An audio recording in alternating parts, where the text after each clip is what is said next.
এই মানব পাচারকারী তাকে আমরা নওগাঁ থেকে গ্রেফতার করতে সক্ষম হই। মানব পাচারকারী চক্রের মূল হোতাকে গ্রেফতার করেছি, যিনি ইতালিতে প্রেরণের কথা বলে লিবিয়াতে প্রেরণ করতেন এবং সেখানে জিম্মি করে রেখে অমানবিক নির্যাতন চালাতেন এবং এই নির্যাতনের ভিডিও জিম্মির পরিবারের কাছে প্রেরণ করতেন এবং হুন্ডির মাধ্যমে মুক্তিপণ আদায় করতেন। ভুক্তভোগী আমাদের সাথে আছে।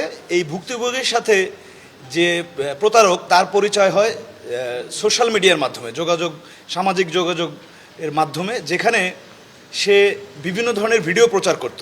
সে মূলত থাকতো তিউনিসিয়া ও লিবিয়াতে, কিন্তু বলতো যে সে ইতালিতে আছে। তিউনিসিয়া লিবিয়ার বিভিন্ন আপেল বাগান, কখনো ডিপার্টমেন্টাল স্টোর, এইসব এলাকা থেকে ভিডিও প্রচার করত। তো এইসব দেখে ভুক্তভোগী ইতালিতে যাওয়ার জন্য উদ্বুদ্ধ হয়। পরবর্তীতে ভুক্তভোগী সহ তার সাথে আরও 26 জনকে, অর্থাৎ মোট 27 জনকে প্রথমে নিয়ে যাওয়া হয় দুবাইতে। সেখান থেকে নেওয়া হয় আফ্রিকার নাইজার পর্যন্ত তাদেরকে ট্যুরিস্ট ভিসায় বৈধভাবে নেওয়া হয়। এবং এই 27 জন গত বছরও জুন মাসের দিকে কিন্তু মিডিয়াতে বেশ চাঞ্চল্যের সৃষ্টি করে। তাদেরকে নিয়ে নিউজও হয়েছিল সারা দেশব্যাপী। তো তাদেরকে নাইজার থেকে বাই রোডে নেওয়া হয় আলজেরিয়া থেকে যখন তিউনিসিয়াতে তারা যেতে চায়, বর্ডার ক্রস করার সময় ওখানকার আইন শৃঙ্খলা বাহিনী তাদের গ্রেফতার করে। কিন্তু পরবর্তীতে এখন যে কোনো ব্র্যান্ডের পুরাতন এসি বদলে নতুন ওয়ালটন এসিতে উপভোগ করুন 25% ছাড়। আইন শৃঙ্খলা বাহিনীর কাছ থেকে মুক্তি পাওয়ার পর প্রতারক চক্র আবার তাদেরকে ওখান থেকে ভিন্নভাবে তিউনিসিয়াতে নিয়ে যায়। তিউনিসিয়া থেকে পরবর্তীতে নিয়ে যায় লিবিয়াতে। এবং আমাদের যে আজকে গ্রেফতারকৃত যে মূল প্রতারক আসামি, যে 1 নম্বর, সে কিন্তু এই তিউনিসিয়া এবং লিবিয়াতেই থাকতো। আরবি এবং ফ্রেঞ্চ ভাষা জানে।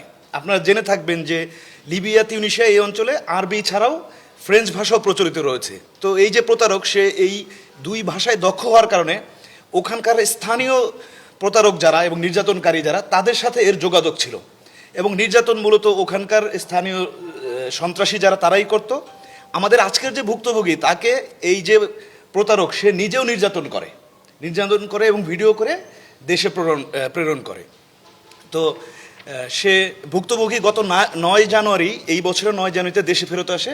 লিবিয়ার যে আমাদের বাংলাদেশ দূতাবাস আছে, বাংলাদেশ দূতাবাসের সহায়তায় সে ফেরত আসতে সক্ষম হয়। আর যে এই মানব পাচারকারী, তাকে আমরা নওগাঁ থেকে গ্রেফতার করতে সক্ষম হই।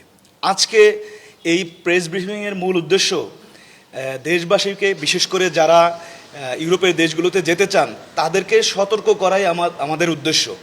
তারা যাতে এই সকল দেশে যাওয়ার জন্য বৈধভাবে যাওয়ার চেষ্টা করেন এবং সামাজিক যোগাযোগ মাধ্যমের অপরিচিত কাউকে যাতে বিশ্বাস না করেন, তাহলে এরকম প্রতারিত হওয়ার সম্ভাবনা থাকবে।